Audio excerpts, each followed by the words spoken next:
Hello, नमस्कार, जय हिंद, जय श्री राम दोस्तों। आप सभी का बहुत बहुत स्वागत है आपके अपने यूट्यूब चैनल में।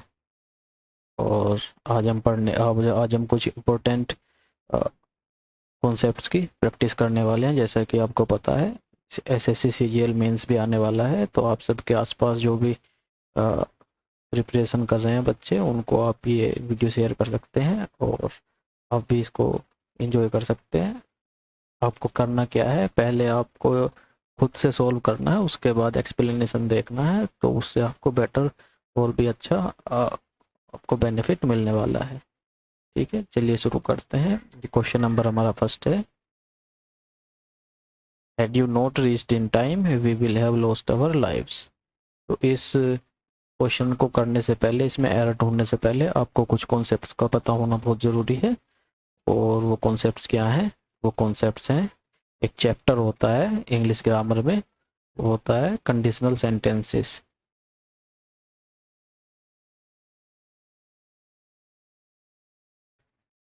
कंडीशनल सेंटेंसेस होते हैं, और कंडीशनल सेंटेंसेस तीन तरह के होते हैं। जो फर्स्ट कंडीशनल होता है, उसका स्ट्रक्चर क्या होता है?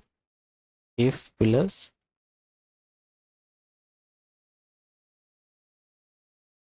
सिंपल प्रेजेंट, और जो मेन क्लोज होती है उसमें सिंपल फ्यूचर टेंस का प्रयोग होता है। अगर मैं एग्जाम्पल की बात करूं तो इफ ए कम्स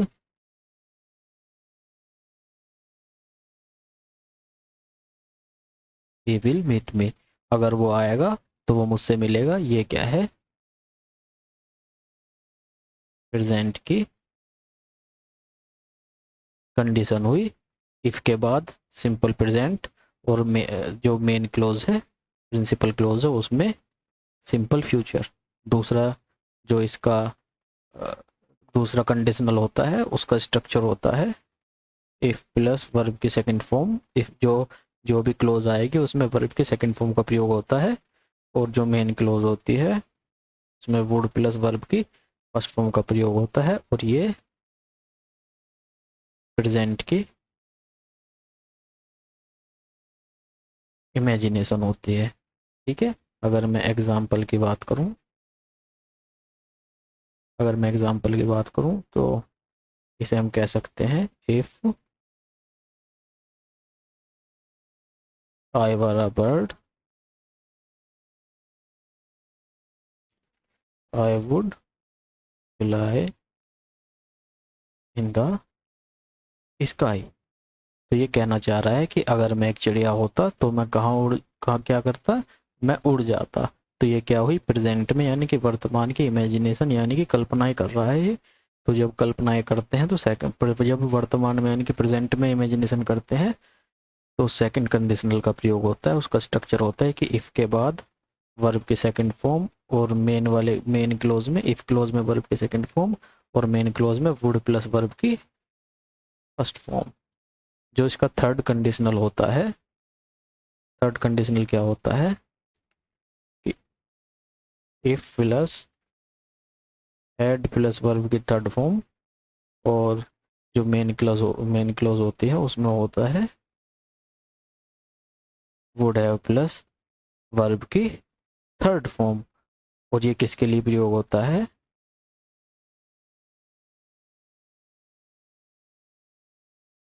पास्ट की इमेजिनेशन के लिए।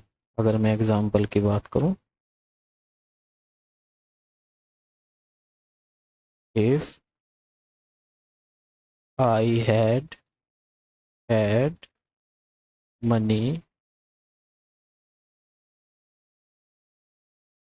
I would have helped me. ये कहना चाह रहा है कि अगर मेरे पास मनी होती तो मैं उसकी हेल्प कर देता। लेकिन वो पास्ट में इमेजिनेशन कर रहा है, पास्ट की एक घटना में इमेजिनेशन कर रहा है, प्रेजेंट की इमेजिनेशन नहीं है। तो इसमें हम थर्ड कंडीशनल का प्रयोग करेंगे। इफ क्लोज में हैड प्लस वर्ब की थर्ड फॉर्म, जैसा कि आप देख सकते हैं, और मेन क्लोज में वुड हैव प्लस वर्ब की थर्ड फॉर्म। ठीक है, चलिए वापस अपने क्वेश्चन पे चलते हैं हम। देखते हैं अब हम उसको कर पाते हैं नहीं।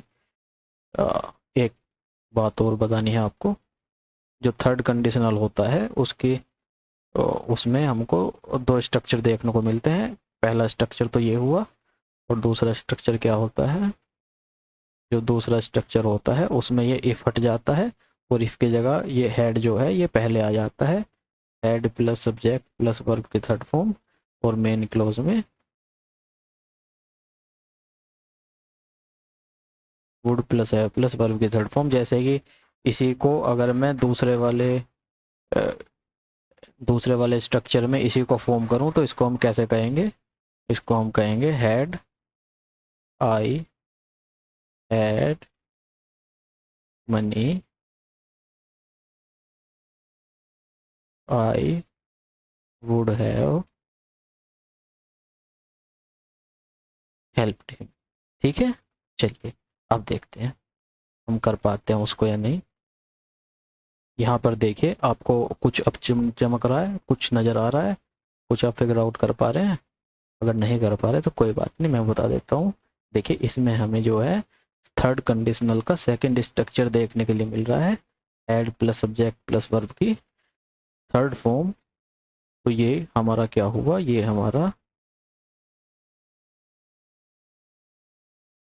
थर्ड कंडीशनल हुआ। थर्ड कंडीशनल में had plus verb subject plus verb की थर्ड फॉर्म, और जो मेन क्लोज होती है उसमें वुड हैव प्लस वर्ब की थर्ड फॉर्म होता है।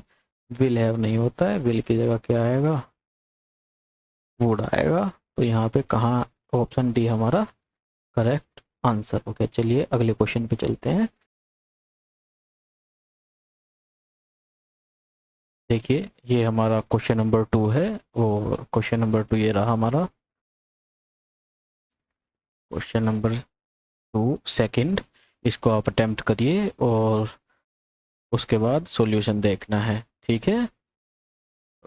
चलिए पढ़ते हैं इसको। The Dussehra celebrations in Mussoorie this year are grandest than in any other part of the state. देखिए इस क्वेश्चन को करने से पहले, इस एरर को डिटेक्ट करने से पहले आपको कुछ चीज़ें पता होनी चाहिए, और वो चीज़ें क्या हैं, वो चीज़ें ये हैं। देखिए यहाँ पे ध्यान से देखिए, एक एडजेक्टिव्स होते हैं, आप सभी को पता ही है। नहीं पता है तो बेसिक्स की 2 क्लासेस अपलोड हो चुकी हैं, आप वहाँ जाके देख सकते हैं। उसमें एडजेक्टिव्स मैंने एक छोटा सा ब्रीफ दिया है। एडजेक्टिव्स क्या होते हैं, एडजेक्टिव्स नाउन या प्रोनाउन को क्वालिफाई करते हैं, उनके बारे में इंफॉर्मेशन प्रोवाइड कराते हैं, ठीक है। तो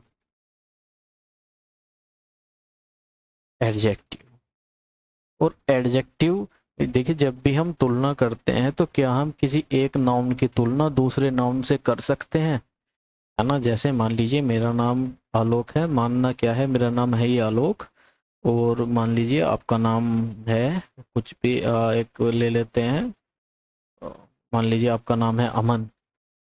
तो अगर मैं कहूँ कि मैं ज़्यादा आलोक हूँ तो कम अमन है, तो क्या ये ऐसा कहना कोई मतलब बनता है, नहीं। जब भी हम तुलना करते हैं, जब भी हम कंपैरिजन करते हैं, तो कंपैरिजन हम विशेषताओं का करते हैं, है ना। जैसे मैं हमारी लंबाई की तुलना कर सकता हूँ हमारे किसी और गुण गुण की, तो मैं तू ज़्यादा अच्छा है मैं कम अच्छा हूँ, तो अच्छा हमने अच्छाई की तुलना कर सकते हैं, बुराई की तुलना कर सकते हैं, गुणों की विशेषताओं की तुलना कम ज़्यादा में हम कर सकते हैं, उनका हम कंपैरिजन कर सकते हैं। दो नाउन का कंपैरिजन हम नहीं करते हैं, कंपैरिजन हमेशा एडजेक्टिव्स में करते हैं। क्यों, क्योंकि जो उसके बारे में जो वर्ड विशेषताएं कर रहे हो, क्वालिफाई कर रहे हो, उनको हम एडजेक्टिव कहते हैं। इसीलिए कंपैरेटिव और सुपरलेटिव डिग्री भी एडजेक्टिव्स की होती है ना। क्योंकि हम कंपैरिजन हमेशा एडजेक्टिव्स का करते हैं, इसलिए डिग्रीज भी सिर्फ और सिर्फ हमें एडजेक्टिव्स की ही देखने के लिए मिलती हैं। तो अगर हम बात करें डिग्री ऑफ कंपैरिजन की एडजेक्टिव की, तो 3 डिग्रीज होती हैं। पहली होती है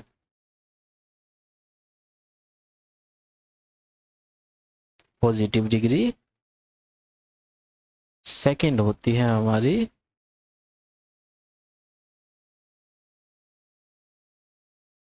कंपैरेटिव डिग्री, और थर्ड होती है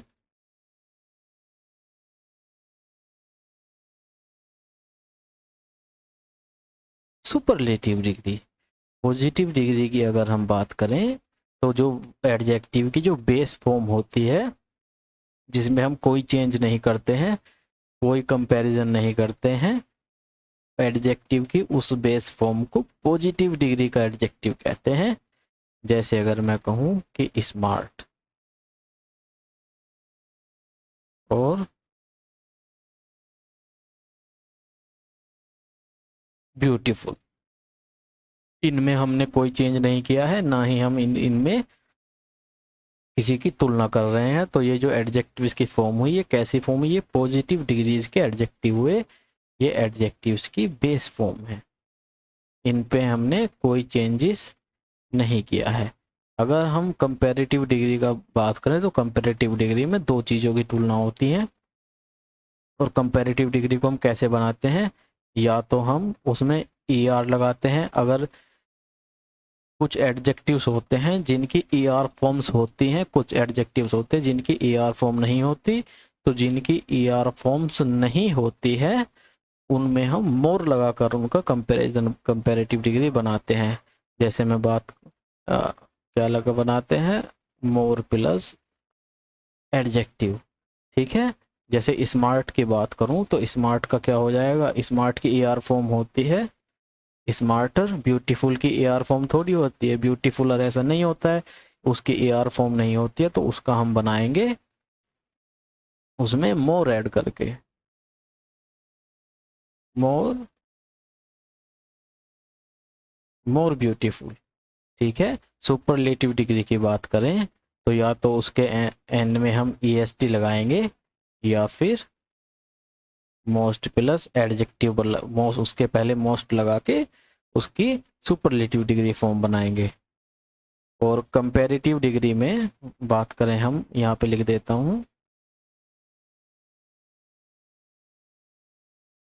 कंपैरेटिव डिग्री में कंजंक्शन देन का प्रयोग होता है।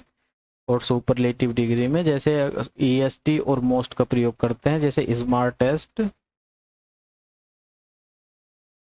और मोस्ट ब्यूटीफुल।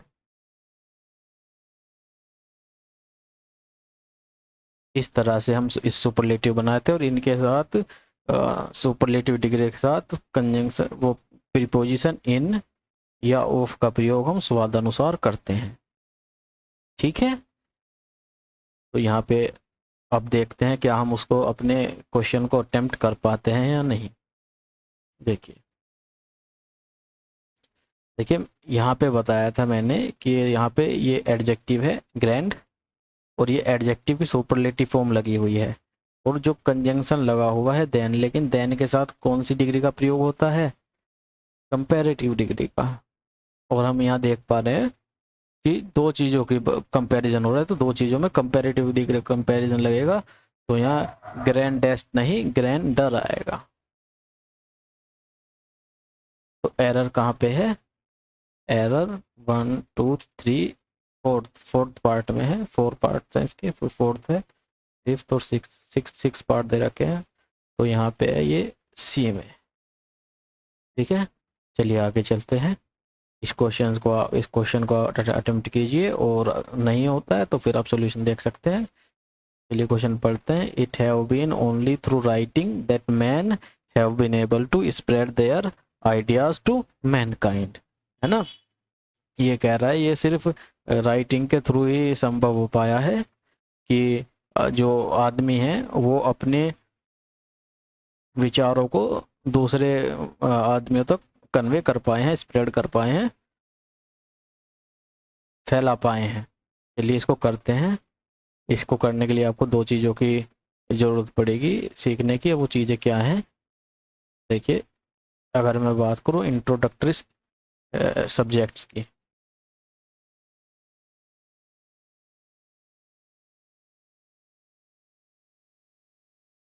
इंट्रोडक्टरी सब्जेक्ट की बात करूं तो इंट्रोडक्टरी सब्जेक्ट दो होते हैं, एक होता है इट, एक होता है देयर।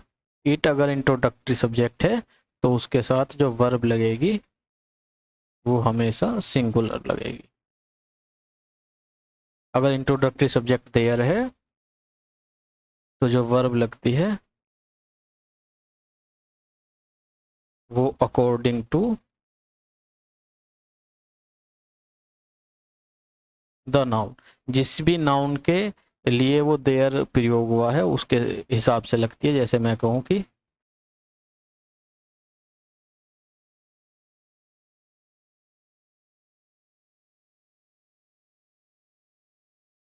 इट इज़ रेनिंग, तो यहाँ पे ये जो इज़ है, क्योंकि इंट्रोडक्टरी सब्जेक्ट यहाँ पे इट बना है, उसके साथ सिंगुलर फॉर्म इज़ लगी है। लेकिन अगर मैं कहूँ कि देयर डैश टू पेन्स, और आपको ऑप्शन दो इज और आर का, तो आप क्या लगाएंगे?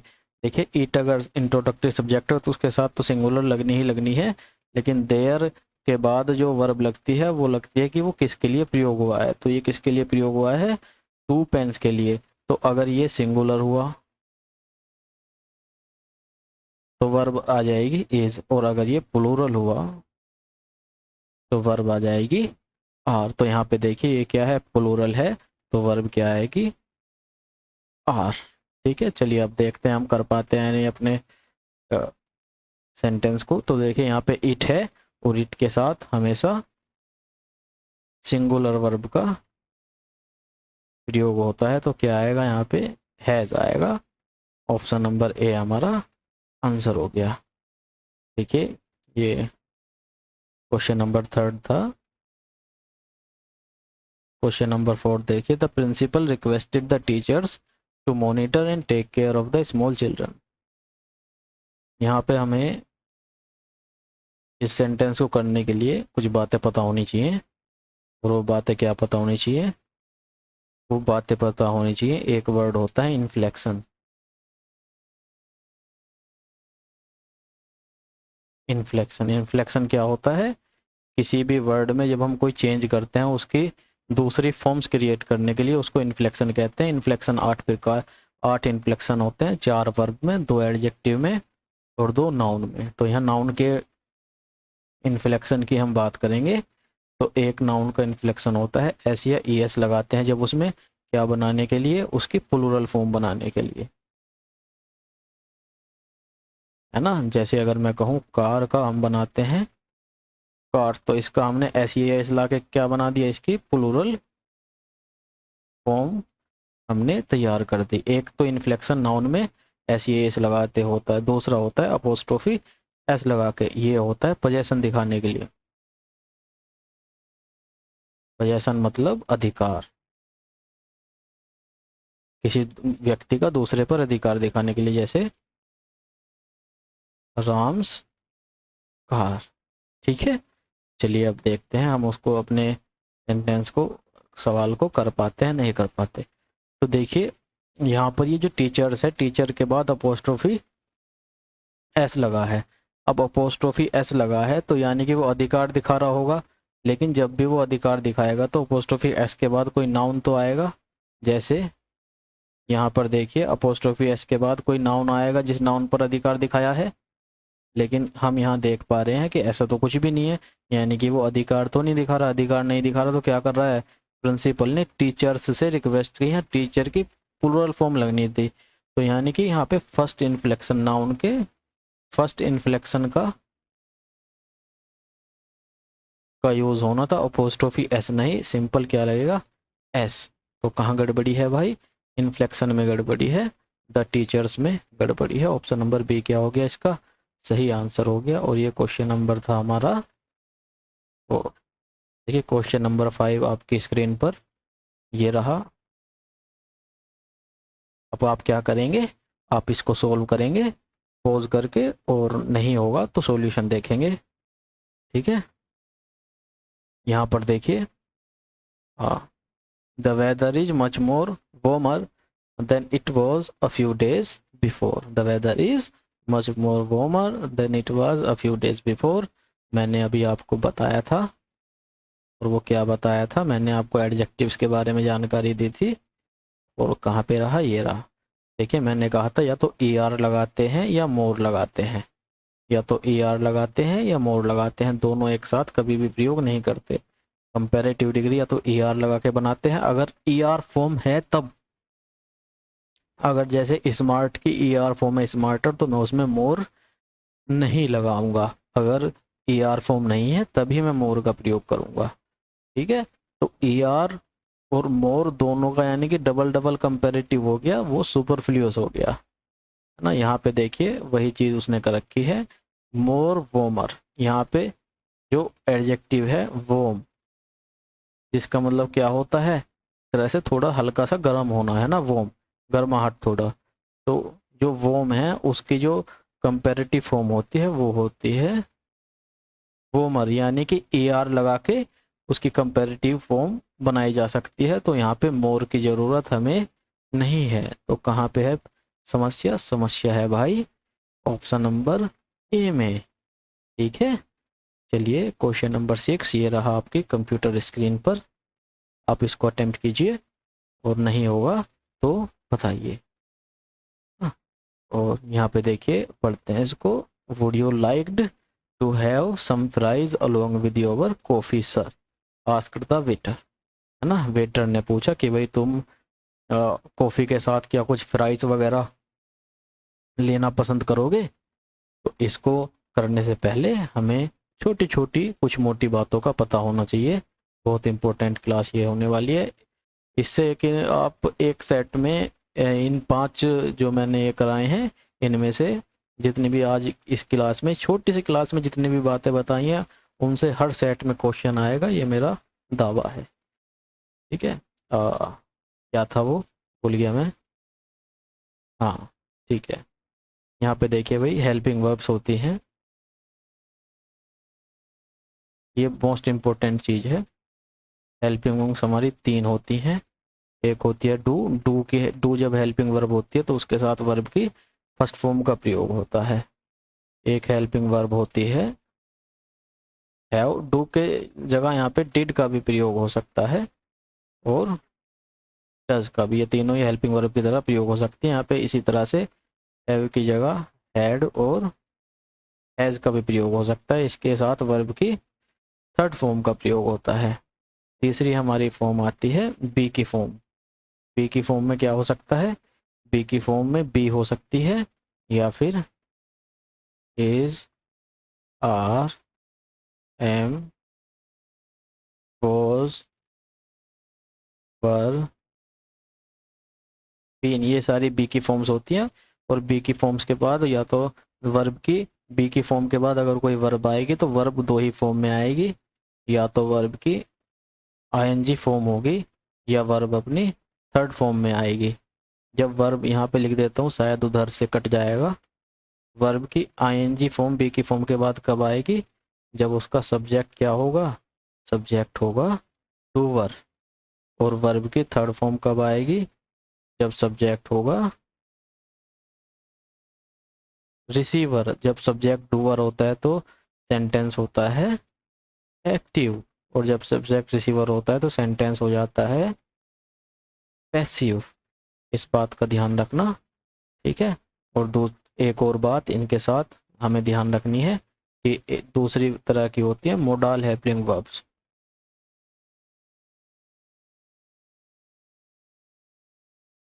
वो कौन सी होती हैं भाई, जैसे will, would, cell,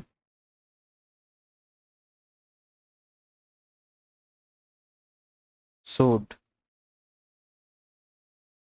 may, might, must, need, dare, ought to, हो गई सारी।